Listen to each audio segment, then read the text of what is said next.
Capital crisis या future port power. Andhra Pradesh बाइफर्फिकेशन के बाद नया स्टेट हैदराबाद गया तेलंगाना को और आंध्रा को मिला capital crisis. Amravati project controversy, Visakhapatnam को एग्जीक्यूटिव कैपिटल बनाने की बात।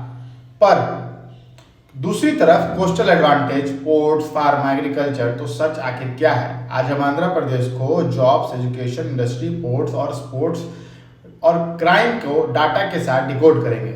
यह है डिकोडिंग इंडिया 360। आंध्र प्रदेश का जीएसडीपी 14 से 15 लाख करोड़ की रेंज में है। ग्रोथ रेट 60% के आसपास है। Per capita income national average के आसपास, मतलब इकोनॉमी साइज स्ट्रांग है पर फिजिकल स्ट्रेस और डेब्ट का डिबेट बना हुआ है। आंध्र प्रदेश एग्रीकल्चर में स्ट्रांग स्टेट है। राइस प्रोडक्शन में टॉप स्टेट है इंडिया में। एक्वाकल्चर, हॉर्टिकल्चर काफी स्ट्रांग है। Coastal belt agriculture plus fishery को बूस्ट करता है। पर क्लाइमेट रिस्क और साइक्लोन इंपैक्ट एक मेजर कंसर्न है। ये आंध्रा का बिगेस्ट स्ट्रैटेजिक एडवांटेज है, जैसे कि Vizag port, Krishnapatnam port, Gangavaram port India के मेजर कार्गो हैंडलिंग स्टेट में शामिल है। Port lead industrialisation future growth का स्ट्रॉन्ग मॉडल हो सकता है। Farmer cluster, food processing, electronic manufacturing push हो रहा है। पर कैपिटल अनसर्टेनिटी की वजह से कुछ प्राइवेट इन्वेस्टर कॉशियस रहते हैं। इंडस्ट्रियल ग्रोथ पॉसिबल है पर पॉलिसी क्लैरिटी बहुत इंपॉर्टेंट है। एम्प्लॉयमेंट भी बहुत मिक्स है, जैसे कि एग्रीकल्चर में, सर्विसेज में, गवर्नमेंट सेक्टर्स में। अर्बन प्राइवेट जॉब्स हैदराबाद जैसी स्केल पर नहीं है। स्किल डेवलपमेंट प्रोग्राम्स चल रहे हैं पर हाई पेइंग जॉब इकोसिस्टम अभी भी लिमिटेड है। लिटरेसी रेट नेशनल एवरेज के आसपास है। इंजीनियरिंग कॉलेज का नेटवर्क काफ़ी बड़ा है। स्किल ट्रेनिंग इनिशिएटिव्स हैं पर क्वालिटी और एम्प्लॉयबिलिटी गैप डिबेट का टॉपिक है। क्रिकेट स्ट्रॉन्ग प्रेजेंस रखता है, जैसे कि वैजाग स्टेडियम। बैडमिंटन और एथलेटिक्स का ग्रोथ हो रहा है। रूरल स्पोर्ट्स में पार्टिसिपेशन बढ़ा है पर नेशनल लेवल पर डोमिनेंस बहुत ही सीमित है।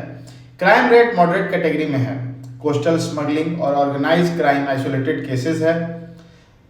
Law and order generally stable है पर पॉलिटिकल पोलराइजेशन कभी कभी हेडलाइन बना देती है। Coastal road and ports connectivity, industrial corridor, urban development projects पर कैपिटल इंफ्रास्ट्रक्चर इनकम्प्लीट होने का इम्पैक्ट दिखता है। आंध्रा के पास 3 मेजर ग्रोथ इंजन्स हैं, जिसमें पहला है port lead economy, agro processing, aqua export, manufacturing diversification. अगर कैपिटल क्लैरिटी हो प्लस इन्वेस्टर कॉन्फिडेंस स्टेबल रहा तो आंध्रा साउथ इंडिया का मेजर लॉजिस्टिक हब बन सकता है। तो आखिर सच क्या है? स्ट्रॉन्ग कोस्टल एडवांटेज है, एग्रीकल्चर और एक्वाकल्चर का लीडर है, पोर्ट पावर स्टेट है। पर capital uncertainty, investment hesitation, debate depth पर आंध्रा को स्ट्रगलिंग नहीं बनाता है पर ट्रांजिशन फेज में दिखाता है। आंध्र प्रदेश कैपिटल क्राइसिस का स्टेट है या फ्यूचर पोर्ट पावर हाउस? आप क्या सोचते हो? डेवलपमेंट का इंजन पोर्ट है या कैपिटल स्टेबिलिटी? कमेंट सेक्शन में जरूर बताएं। और इंडिया को ऐसे स्टेट वाइज डिकोड करने के लिए हमारे चैनल को जरूर सब्सक्राइब करें, डिकोडिंग इंडिया 360।